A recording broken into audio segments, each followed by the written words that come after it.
Hello, everybody. It's me, Cathy Dresden. Still here, alone, in my little old bomb shelter, sweet bomb shelter. Oh, it's the year 1959 in our little corner of America. I'm not sure when or where you might be viewing this. Anyhow, I've been down here for what feels like quite a while now, with not that much going on. I mean, after all, what's a relatively well-known and well-loved girl singer to do? I only brought one book down here with me, and if you were wondering how many times you can read Peyton Place without getting tired of it, 7. Or so I've been told. My neighbor, Gladiola Stokesbury, well, she knows all about it. Now, I wouldn't read such salacious material. No. The book I brought down here to keep me company was Mr. Norman Vincent Peale's The Power of Positive Thinking. A wonderful book. And I really tried to read it. I really did. It's just been a little difficult concentrating. Well, you know, with the siren overhead that sent me down here in the first place, and the whole world going to blazes right above me, death and destruction, atomic radiation galore, blood and guts. Not to mention that if I ever do get out of here, I'll probably have to learn to speak Russian. Force myself to marry some big, strapping Ruski named Vlad. Learn to love wearing furs and waiting for 7 hours in line at the Borscht Market. Well, as you can see, I've had a lot on my mind. But then I said to myself, Cathy Dresden, stop. Well, this is exactly what Mr. Norman Vincent Peale was getting at. Might not be that bad after all.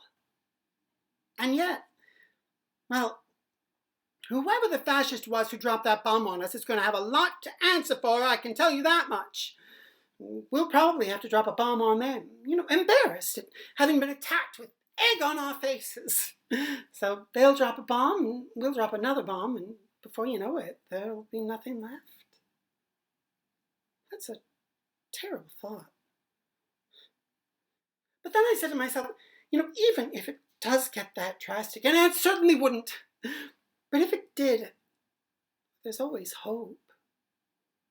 Even if there's only one man and one woman in this whole wide world, they'd be bound to find each other, wouldn't they? And maybe fall in love. He'd be smitten by the way the light of the sunrise reflects in her 7 eyes, and she would carefully, lovingly tend to that grapefruit-sized goiter of his growing out of heaven knows where.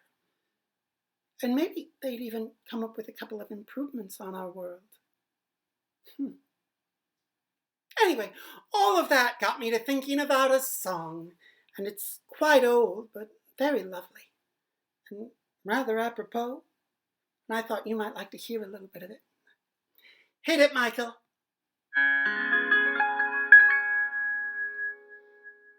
If you were the only boy in the world, and I were the only girl, nothing else would matter in the world today. We could go on loving in the same old way. A garden of Eden just meant for two, with nothing to mar our joy. I would say such wonderful things to you, and there would be such wonderful things to do. If you were the only, and I were the only. Let's sing that last part together again, shall we? I would say such wonderful things to you. Come on, now with gusto. There would be such wonderful things to do. That was a little flat. If you were the only boy in the world, and I were the only shelter. Sincerely yours, Cathy Dresden.